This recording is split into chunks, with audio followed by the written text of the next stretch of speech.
Assalamualaikum warahmatullahi wabarakatuh. Alhamdulillahirabbil alamin. Wassalatu wassalamu ala asyrafil anbiya'i wal mursalin wa ala alihi washabihi ajmain. Rabbi shrah li sadri wa yassir li amri wa hlul 'uqdatam min lisani yafqahu qawli. Amma ba'du. Teman-teman pemirsa Negara Beling dimanapun Anda berada, semoga kita semua ada dalam keadaan sehat walafiat dan amalan-amalan kita ya, terkhusus di bulan suci Ramadan ini diterima oleh Allah Subhanahu wa taala. Amin ya rabbal alamin.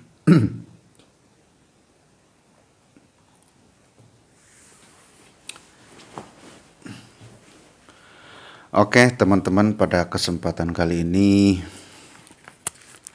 saya akan mengangkat satu topik bahasan, yaitu mengenai masalah mitos yang beredar atau berkembang khususnya di kalangan masyarakat Sunda, ya, yaitu tentang sandekala atau sanekala.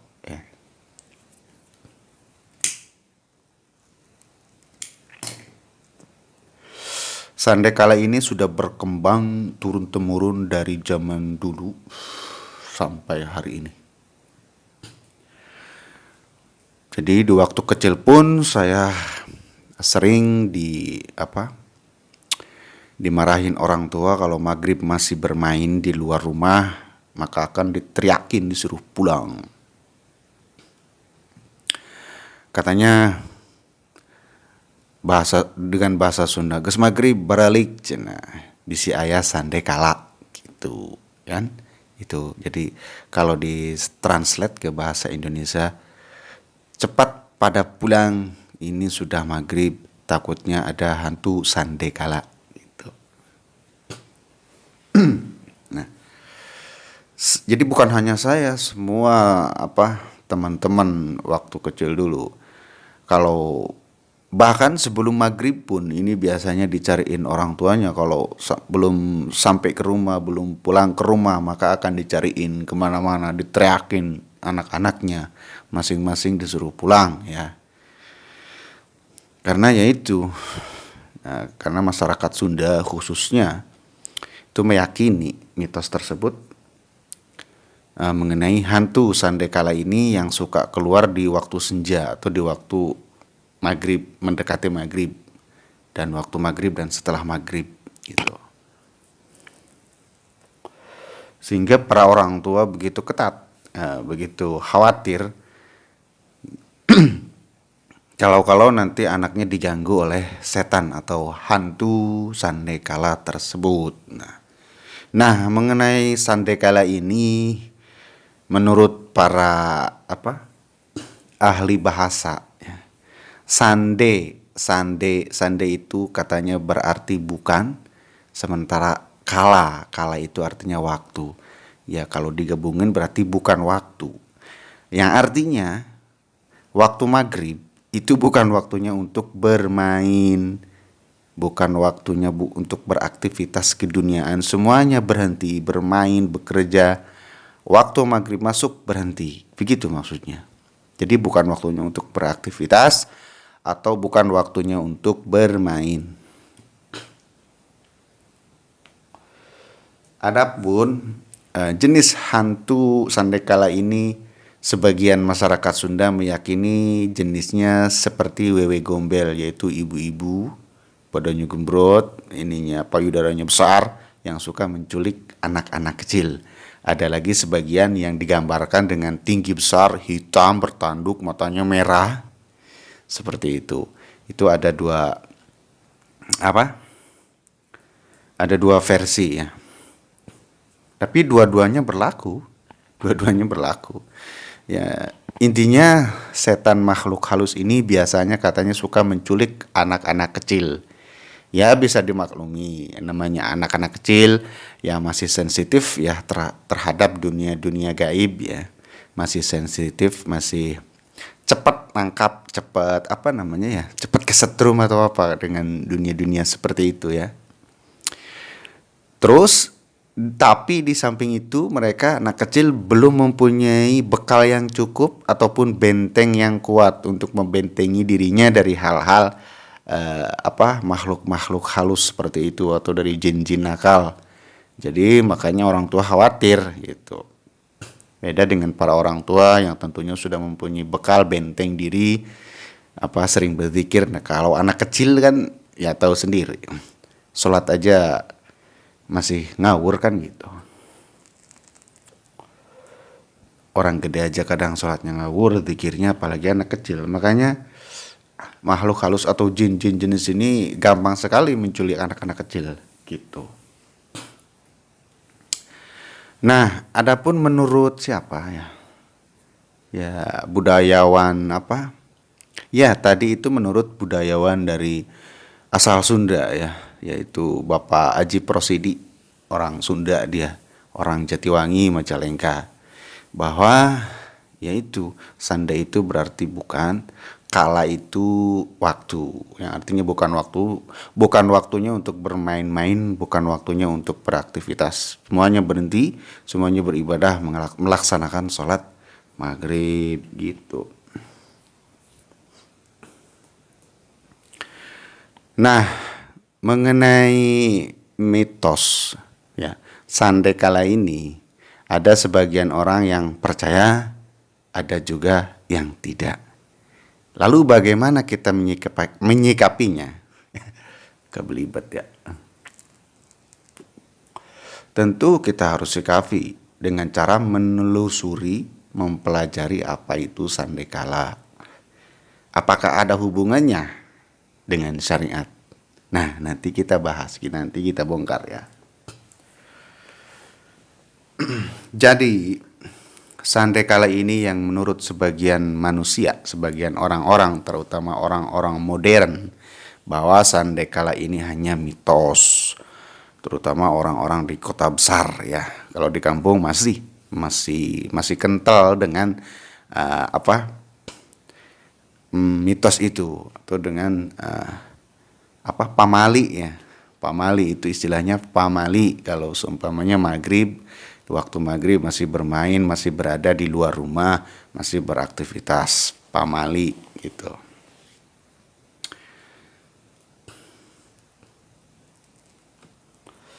Nah, apakah ini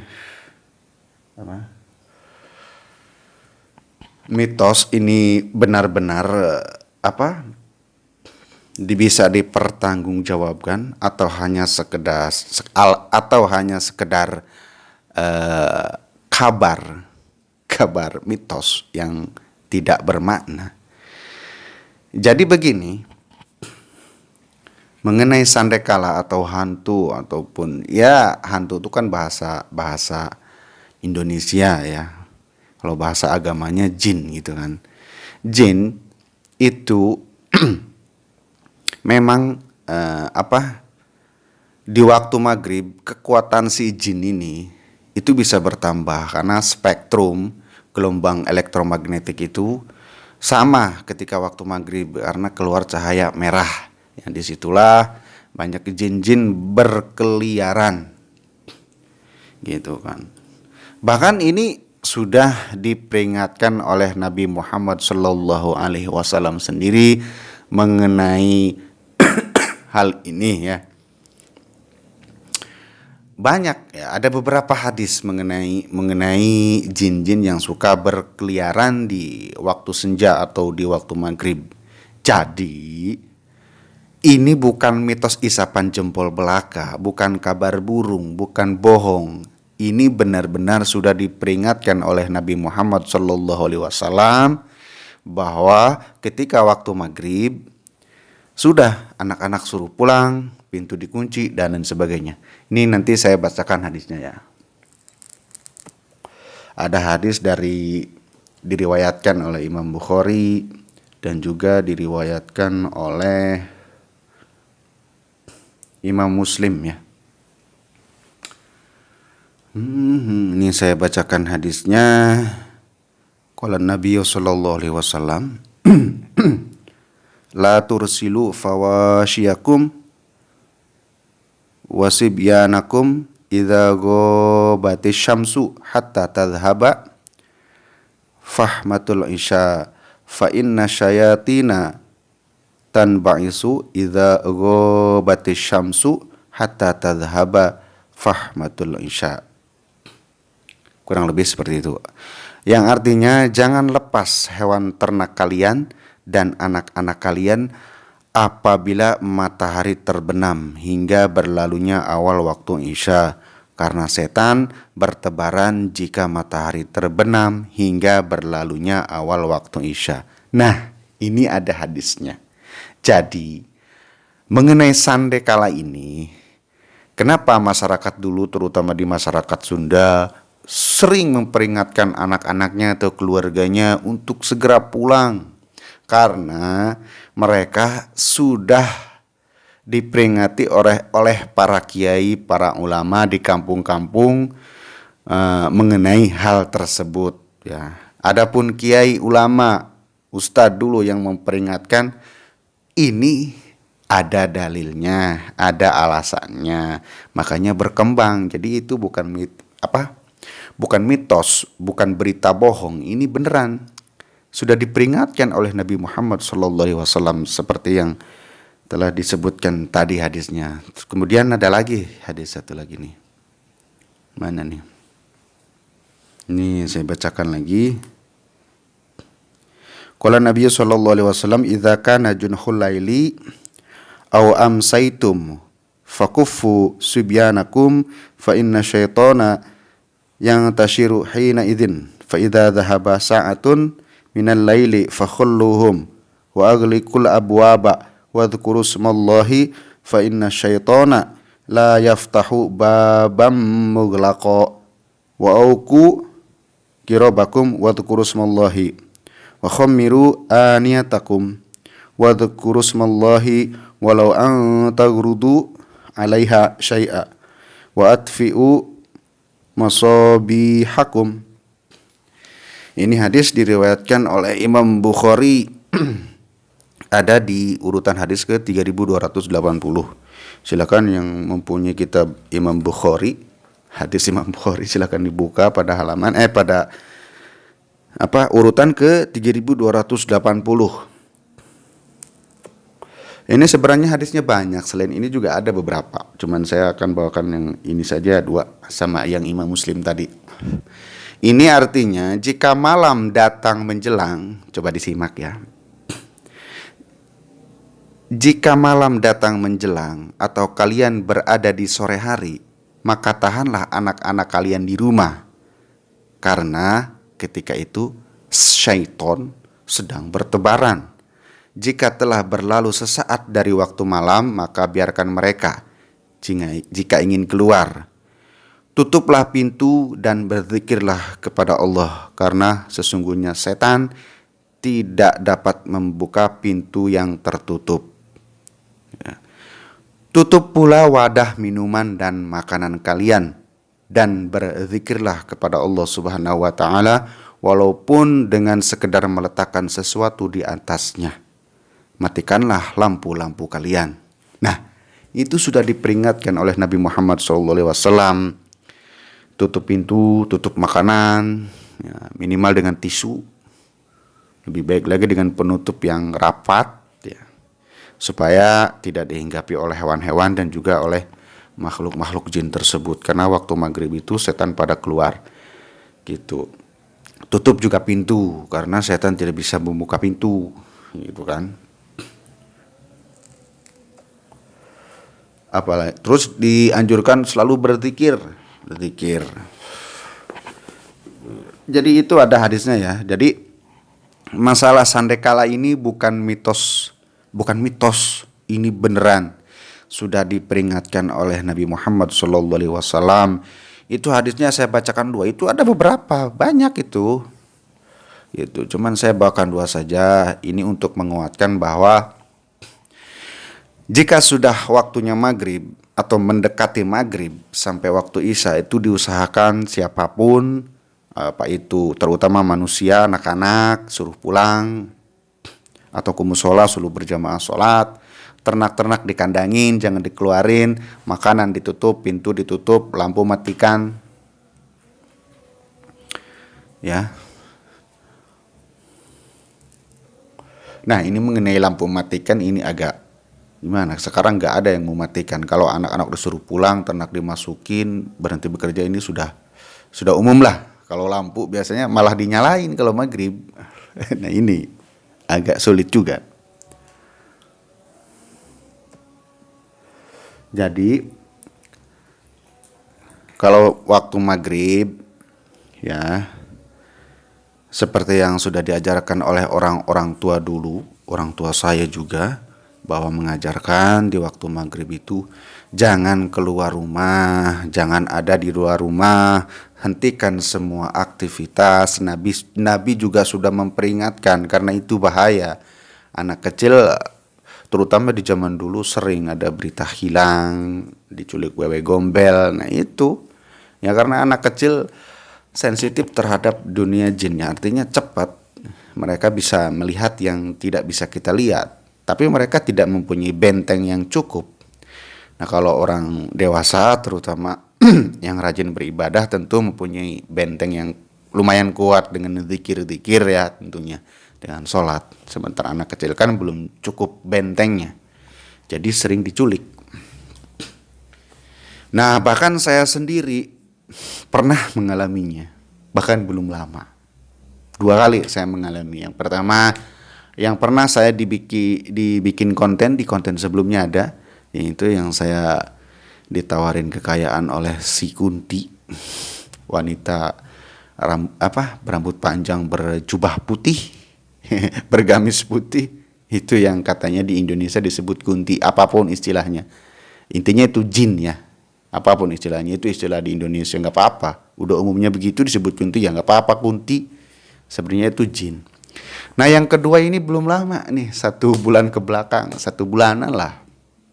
Saya waktu itu ada keperluan ke teman saya ya, masih di daerah saya sendiri tapi beda kecamatan, beda desa, lumayan jauh. Totalnya sekitar ada 20 kilo apa 30 kilometeran ya, main jauh dari ujung ke ujung kabupaten. Nah, waktu itu saya berangkat jam 4 sore ya. Dikarenakan perjalanan jauh sampai lokasi sekitar jam 5:15 apa setengah 6 gitulah, hampir mendekati maghrib. Nah, dikarenakan saya itu habis dari situ ada acara lagi, ada keperluan lagi. Makanya saya buru-buru, nggak bisa lama. Setelah ketemu ngobrol sebentar, saya pamit. Bahkan teman saya sudah mewanti-wanti, udah nanti saja, ini sebentar lagi maghrib. Tapi saya buru-buru, kata saya. Lagi buru-buru, ya udah cuman berapa menit sudah selesai keperluan, saya cabut lagi, saya gas lagi motor saya. Memang benar setelah sekitar 2 apa 3 menit adzan maghrib berkumandang. Saya posisinya ada di tengah-tengah hutan. Karena dari tempat teman saya itu yang melewati hutan, yang gak hutan belantara banget sih, ada beberapa pemukiman tapi jarang. Ya 80% hutan lah gitu. Nah, ketika adzan maghrib berkumandang, saya ada niat mau berhenti, tapi ini saya berhenti di mana? Tidak ada tempat yang layak untuk berhenti untuk istirahat sebentar. Hutan semua, rumah-rumah juga jarang-jarang, jauh-jauh dari jalan gitu. Akhirnya saya gas terus. Bahkan saya agak sedikit ngebut, tapi bukan berhenti lantaran takut, cuman emang saya mengejar waktu jangan sampai molor waktunya, jangan sampai melar gitu. Nah, salahnya saya waktu itu lupa berzikir, lupa membaca ayat ataupun baca wiridan, saya lupa karena saking berpikir pengen cepat sampai gitu kan. Nah itu perjalanan melewati hutan itu dari tempat teman saya ke tempat agak rame lah kecamatan, itu sekitar 2 apa 3 kilo itu hutannya, yang campur sama pemukiman, 80% hutan lah. Nah sekitar beberapa menit, ya 20 apa 30 menit, sampailah saya di pemukiman rame terus sampai pulang. Ya isya lah, nyampe rumah tuh isya jam 7-an lebih. Nah di malam harinya sekitar jam 10 jam 11 saya tidur. Nah, tidur ya kan. Tidur karena capek juga. Dan ya bisa saya ngerokok dulu. Ini obrok sudah mulai berkumandang membangunkan sahur. Nah, saya tidur jam 10 apa jam 11. Di dalam tidur saya bermimpi. Mimpinya apa? Mimpinya saya naik motor, ngebut. Terus di jalan itu banyak orang. Tapi bukan di pinggir nih, saya sampai merinding. Sampai merinding. Saya sampai merinding. Karena saya buru-buru. Ini kalau di dunia nyata saya berhenti kalau ada orang apalagi di tengah jalan. Tapi kan dalam mimpi ya. Saya labas terus sampai orang-orang itu campur, orang-orangnya banyak, ada sekitar 200 orang, kalau berjejer panjang banget. Ada cewek, cowok campur lah. Saya tabrak-tabrakin kan. Ya karena pikir saya ada dalam mimpi, lah salah mereka. Kenapa ada di jalan, harusnya di pinggir. Ya udah saya tabrak. Mental-mental semuanya ketabrak, dung. Tuh kan. Nah, setelah itu kebangun, saya bangun. Capek juga mimpi. Bangun saya.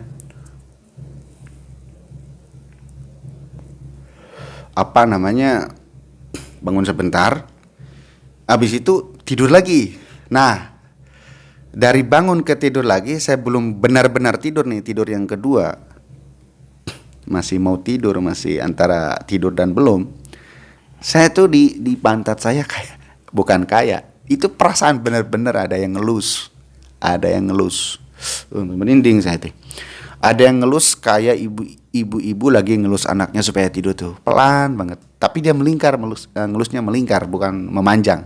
Melingkar gini 3 kali, pelan banget. Saya diemin aja, biarin aja. Saya rasain sambil berpikir, ini bener enggak? Tapi bener kerasa itu. Pantat saya dielus-elus 3 kali. Ini pasti ada kejadian selanjutnya, kata saya. Benar, habis dielus badan saya nggak bisa gerak. Yaitu ketindihan, namanya erep-erep. Kalau bahasa Sunda erep-erep atau ketindihan. Karena saya sudah sering dulu ya, terutama dulu ketindihan, saya nyantai aja.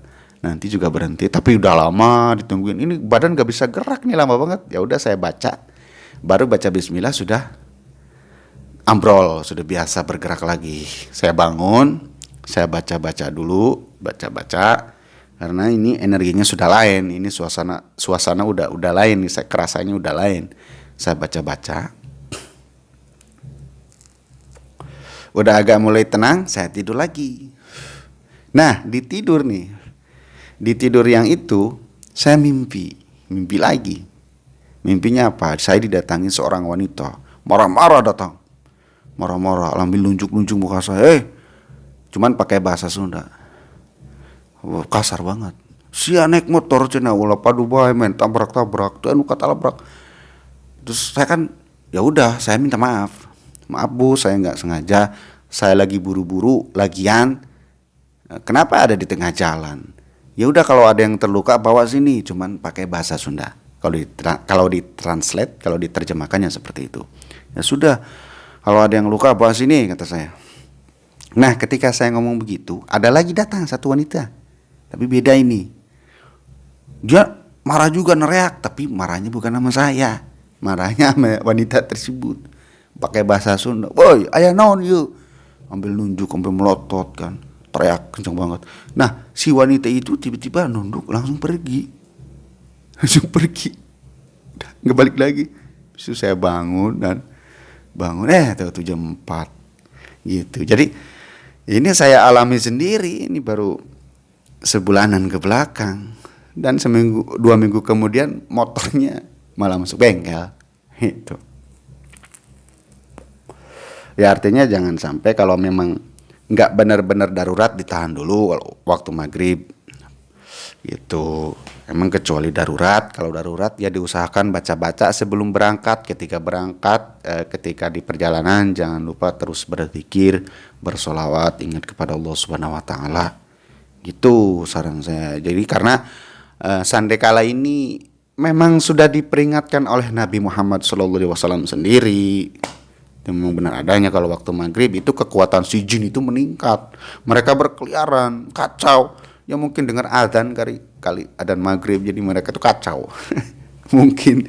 Tapi kalau menurut para pakar sih katanya ada gelombang sama, kesamaan antara gelombang di waktu maghrib dengan gelombang yang dimiliki oleh si jin. Itu gelombang di waktu maghrib kan itu keluar cahaya senja itu, cahaya maghrib. Jadi mereka menambah kekuatannya. Seperti itu. Tapi intinya ini bukan mitos, ini beneran sudah diperingatkan oleh Nabi Muhammad SAW sendiri gitu.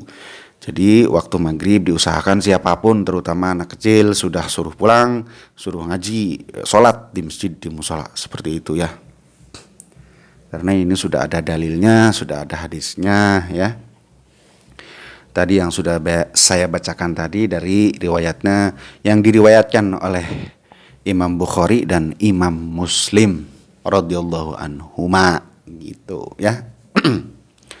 Oke teman-teman, seperti itu ya penjelasan singkat, karena saya bukan ulama, saya bukan kiai, saya bukan ustadz. Nyantren pun dulu santri kalong, kerjanya tidur gitu. Jadi kalau ada yang salah apa yang saya sampaikan silakan dibetulkan, silakan diluruskan, silakan dikritik, nggak masalah gitu kan. Karena saya bukan tokoh, bukan anak orang kaya, saya orang biasa yang coba terus belajar dan belajar gitu kan. Oke, teman-teman, semoga bermanfaat. Selamat menjalankan ibadah puasa, ibadah bulan suci Ramadan. Berikut amalan-amalannya, dan juga termasuk ini waktu sahur ya. Untuk yang mau besok melaksanakan puasa, silakan melaksanakan ibadah sunnah sahur ya. Sekarang sudah menunjukkan jam 1.42. Yang lebih bagus tuh sahur tuh diakhirkan mendekati waktu subuh. Itu waktu subuh. Kalau imsak itu kan cuman kehati-hatian aja, warning aja kalau imsak. Imsak itu ijtihadnya ulama Indonesia. Yang aslinya puasa itu dimulai dari adzan subuh, seperti itu. Oke, seperti itu teman-teman, semoga bermanfaat ya. Khususnya buat saya, umumnya buat para teman-teman pemirsa. Mohon maaf atas segala kekurangan. Wallahul muwaffiq ila aqwamit thoriq. Wassalamualaikum warahmatullahi wabarakatuh.